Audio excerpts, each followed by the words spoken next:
Pessoal de casa, boa tarde. Sejam bem-vindos ao nosso campinho em nome de Feira de Tapetes e Móveis Rústicos. A dupla Grenal volta a campo logo mais pelo Campeonato Brasileiro, tentando seguir o ritmo do fim de semana passado. E seguindo em frente também na tabela. O Inter tem uma tarefa importante às 7h30 no Beira-Rio. Manter o histórico de jamais ter perdido para o Criciúma em qualquer competição que tenha disputado. Aliás, o time catarinense tem a pior campanha como visitante nesse Brasileirão. Não ganhou um jogo sequer como visitante. Ricardo Vidardi, dá um oizinho lá pra quem Tudo bom? Separou os números pra gente desses enfrentamentos aí, né? O Inter não perdeu como mandante para o Criciúma, jamais perdeu em 7 enfrentamentos, jogos oficiais. Copa Sul Minas, tá lembrada? Campeonato Brasileiro, Copa do Brasil. Em 1986 foi o primeiro enfrentamento e deu 2-0 Internacional. Depois em 90 deu 1-0 Internacional. Em 95, 2-2. O técnico do Inter aqui nesse empate, o único empate dos 7 enfrentamentos, dos 8 enfrentamentos, era o Abel Braga. Em 96, 3-1 para o Internacional. 2002, 3-1. 2003, 2-0. 2004, 3-0. E 2013, no ano passado, esse jogo foi no Centenário, não foi aqui no Beira-Rio. O único jogo fora do Beira-Rio foi este aqui. 2-0 para o Internacional também. Mas o Inter era o mandante porque não estava podendo jogar no seu estádio, por isso é considerado, a gente contabiliza junto esse resultado. Ou seja, os números dão forte favoritismo ao Internacional. A gente sabe que estatística também é feita para ser quebrada, não é, Débora? Tem que ter muito cuidado, porque o Inter esses dias estava fazendo 2-0 sobre o Figueirense e acabou perdendo de 3-2. Os números da história e os números atuais também, porque a distância na tabela é grande, o Criciúma é vice-lanterna, não dá para perder ponto contra um time assim, com todo respeito ao nosso querido Gilmar Dalpozo, técnico do Criciúma. Nesse campeonato maluco aí, onde a Chapecoense vai lá e ganha do São Paulo, por exemplo, empata com o Corinthians em São Paulo. Criciúma empatou com o São Paulo. Pois é, então a gente tem que ter muita atenção, estou citando aí o Figueirense contra o Inter e cito também, se quiserem, o Ceará, né? E foi 0-0 o primeiro jogo do Inter contra o Criciúma lá. Também não podia. Mas lá pelo menos tem o fator local, né? Que a gente sempre sabe que o fator local influencia positivamente para quem é o dono da casa. Ainda tem essa situação. Mas aqui, evidentemente, que se o Inter quiser mesmo ainda tentar uma encostada no Cruzeiro, tem que ganhar do Criciúma. A obrigação de ganhar do Criciúma é domingo do Coritiba, que são os dois que estão lá na zona de rebaixamento. 2 dos 4 que estão lá na zona do rebaixamento, Criciúma e Coritiba. Bom, e é por esse histórico tão favorável aos colorados, pela diferença gritante entre as duas equipes na tabela, né? O Inter é terceiro com 41 pontos, o Criciúma é o penúltimo colocado com 23. Para o lateral Gilberto, é uma obrigação vencer em casa logo mais. Sempre é um jogo complicado, ainda mais o Criciúma que tem também as prioridades dele na tabela, diferente, claro, mas tem as prioridades, então a gente tem que ter cuidado. Na hora de atacar, a gente não pode ir com tudo, deixando espaço atrás, então a gente tem que ter inteligência para jogar, atacar na hora certa, mas pressionar o adversário no momento que tiver que pressionar. O Inter tem a obrigação de vencer amanhã o Criciúma em casa? Eu não... acho que sim, acho que é obrigação, porque a gente buscando estar no G4, a gente tem que ter essa consciência que jogos em casa são muito importantes do lado da nossa torcida. E a gente vai buscar os 3 pontos sim, e se Deus quiser a gente vai conseguir. Tá aí o Gilberto, que foi para a seleção e voltou como terceira opção do Abel na lateral e agora está recuperando a titularidade nessas ausências aí do Cláudio Vinck, do Wellington Silva. Né? Eu acho ele um bom jogador, esse Gilberto, um bom jogador. Eu também. O Grêmio joga às 10 contra o Fluminense, tentando manter um histórico contra equipes cariocas, que já dura 20 jogos de invencibilidade, né, Vidardi? A gente tem aí imagens dos jogos desse ano, mas não é de agora que os cariocas, né, que os times do Rio estão conseguindo vencer o tricolor. Última vez que o tricolor... Como é que tu disseste? É os cariocas, os times do Rio. Tem uma outra curiosidade, né? Eu andei pesquisando. A última vez que os tricolores, eu não sei fazer, venceram o Grêmio, os tricolores cariocas, foi lá com o Abel Braga, de treinador. Tá lembrada, Débora? 4 gols do Fred, 5-4 no Fluminense, um jogo muito maluco. E isso aconteceu em 2011, quando o time do Grêmio perdeu para o Fluminense com o Abel Braga treinando o Fluminense. Essa aqui é a curiosidade. Então faz um tempinho que o Fluminense não ganha do Grêmio. O Grêmio tem 7 vitórias lá no Rio de Janeiro. O Grêmio tem uma grande campanha contra os cariocas, como tu disseste.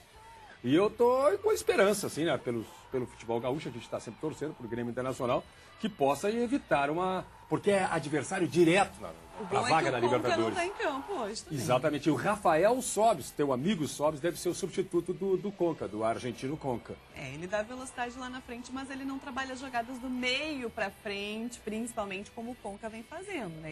Ele é mais referência lá no ataque. Não que ele não vá servir os jogadores de ataque, mas acho que é uma característica um pouco diferente a do Rafael Sobis e a do Conca. O volante Ramiro falou ontem aqui em Porto Alegre sobre esse tempo de soberania tricolor contra os times do Rio de Janeiro. E também sobre a ordem de Felipão, de primeiro se defender para depois tentar o resultado. Desde que eu estou no Grêmio, a gente vem fazendo boas partidas contra os cariocas e vencendo ou tendo resultados positivos.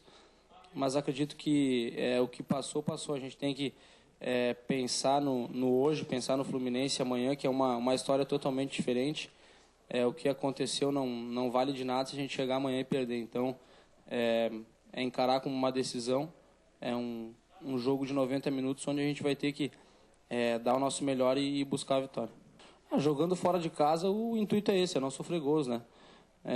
A gente sabe que jogando fora de casa contra uma grande equipe, um 0-0 nunca é um mau resultado, mas a gente sempre vai para buscar a vitória. E a vitória se inicia a partir do momento que tu não toma gol. Não tomando gol, fazendo tu já tem os 3 pontos. Então o pensamento fora de casa contra grandes equipes é esse mesmo. E não é só o Ramiro que pensa assim, não é à toa, né, que o time tem a melhor defesa do Brasileirão, com 14 gols sofridos. Ontem a delegação chegou no Rio de Janeiro falando em que se defender. A gente combinou com ele e ele já tem cobrado bastante da gente, dos atacantes, que a marcação começa lá da frente, que a bola já chega mastigada para a defesa, já chega muito mais complicado para os atacantes deles. Que se os atacantes nossos fizerem a pressão como vem fazendo, acaba que é muito complicado a equipe se montar, a equipe se criar, a equipe adversária tentar fazer alguma coisa diferente dentro do jogo. E é isso que a gente vem fazendo nos jogos e isso tem sido muito importante para que a nossa defesa não seja vazada. E a gente tem ganhado de 1-0, a gente tem aproveitado as oportunidades.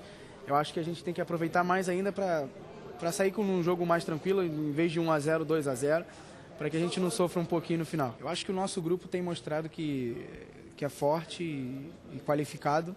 A gente tem mostrado nos jogos que, independente de quem jogue, a gente tem mantido uma regularidade dentro dos jogos. E isso é muito importante para o Filipão também. É uma dor de cabeça boa, que tem jogadores de qualidade no banco e jogando também. E aqueles que estão suspensos, é lógico que fazem falta, são jogadores que agregam muita qualidade para a nossa equipe, mas se não estão aqui, os que entrarem vão dar conta do recado e vão fazer com que o Grêmio ou saia vencedor ou saia com ponto daqui. E essa é uma semana decisiva para o Grêmio na Copa do Brasil. Na sexta-feira, o clube vai ser julgado no pleno do STJD sobre os atos de injúria racial contra o goleiro Aranha do Santos, no jogo entre as duas equipes, válido pela competição nacional.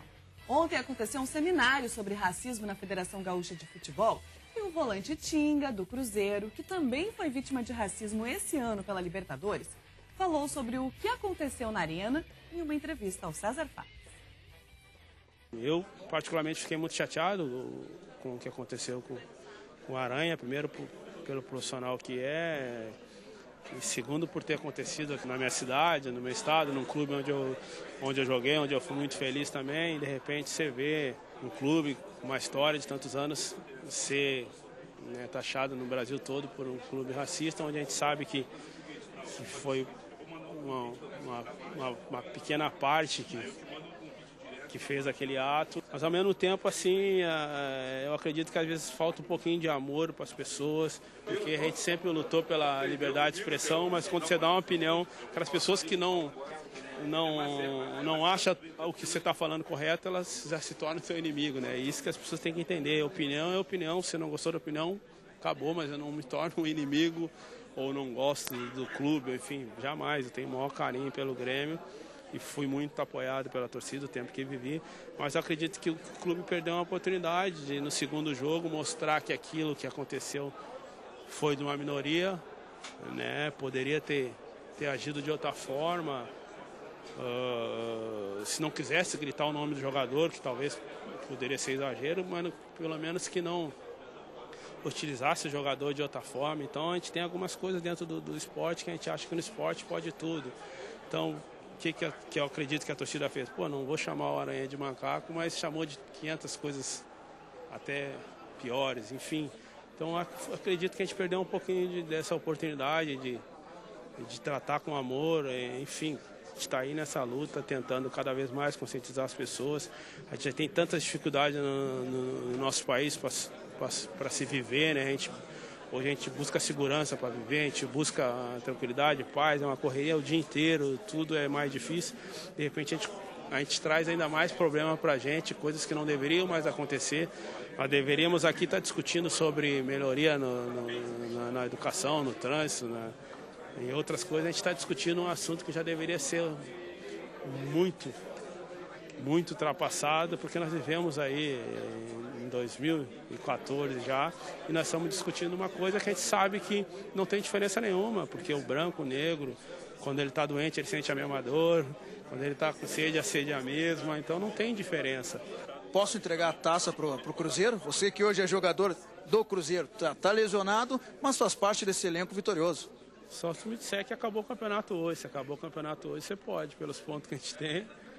Se saiu alguma coisa na CBF que acabou o campeonato hoje, pode entregar. Mas enquanto não acabar o campeonato, nós estamos na mesma luta que todos. Tem vários times bons, mas que o nosso time tem uma fome por ganhar, sim. Juntou-se bastante jogadores vencedores que gostam dessa questão de ganhar título. Então vai sempre brigar por isso até o final. Você que conhece bem a Débora, ó, Débora, ele contou algumas histórias tuas do tempo do Internacional. Manda um abraço para a Débora e o Vidal, que estão no estúdio.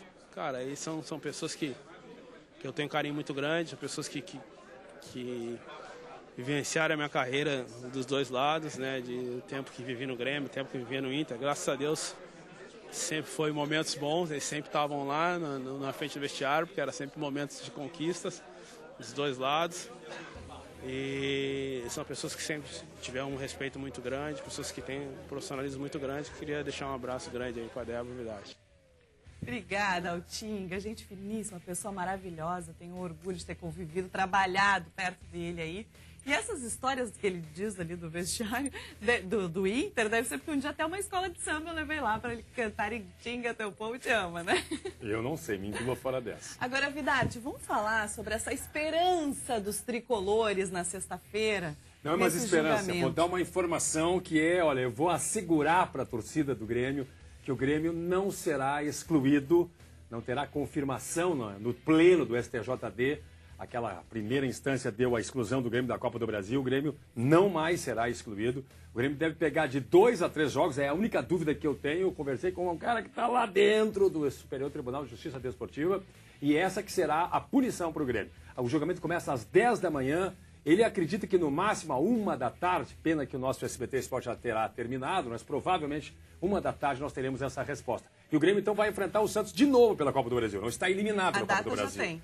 A data, dia 1º de outubro, até a data já está definida, né? Já tinha sido especulado pela imprensa, mas eu estou afirmando que o Grêmio não será excluído da Copa do Brasil e teremos o jogo, eu não estou dizendo deve, vai acontecer o jogo do Grêmio contra o Santos dia 1º e a Copa do Brasil, então toda ela vai ser remodelada ou reescalonada, juntamente com os jogos de Santos e Grêmio pelo Campeonato Nacional Brasileiro. Podiam repensar o jogo do Barcelona também, né? O Barcelona foi... Não, mas tu tens razão, hein? O Barcelona tomou um tufaço, não sei como é que acontece, talvez o nome do Grêmio seja... Mas é que tu vai olhar para o Corinthians, para o Atlético Paranaense, também não tem muita diferença. O próprio Vasco, não é? Tiveram aquela briga de atleticanos e vascaínos. Então o Grêmio, na minha opinião, eles estão refazendo, estão recolocando a justiça e de alguma maneira estão fazendo a justiça acontecer no STJD, do Tribunal Pleno. Tá aí, uma esperança positiva aí para o torcedor tricolor. Depois do intervalo tem a sua participação com a gente no facebook.com/SBT Esporte RS. A nossa pergunta de hoje é: Grêmio e Inter vivem mudanças políticas importantes dentro dos clubes, né? O Grêmio vai ter eleições nos próximos dias e, por exemplo, anunciou ontem o ex-presidente Duda Cref como novo diretor de futebol. O Inter, no final do ano, define o sucessor de Giovanni Luigi, assunto que já é debatido nos bastidores. Você acha que a política pode influenciar os resultados dentro de campo em um momento tão decisivo para as duas equipes no Brasileirão? A gente lê o seu recado depois do intervalo.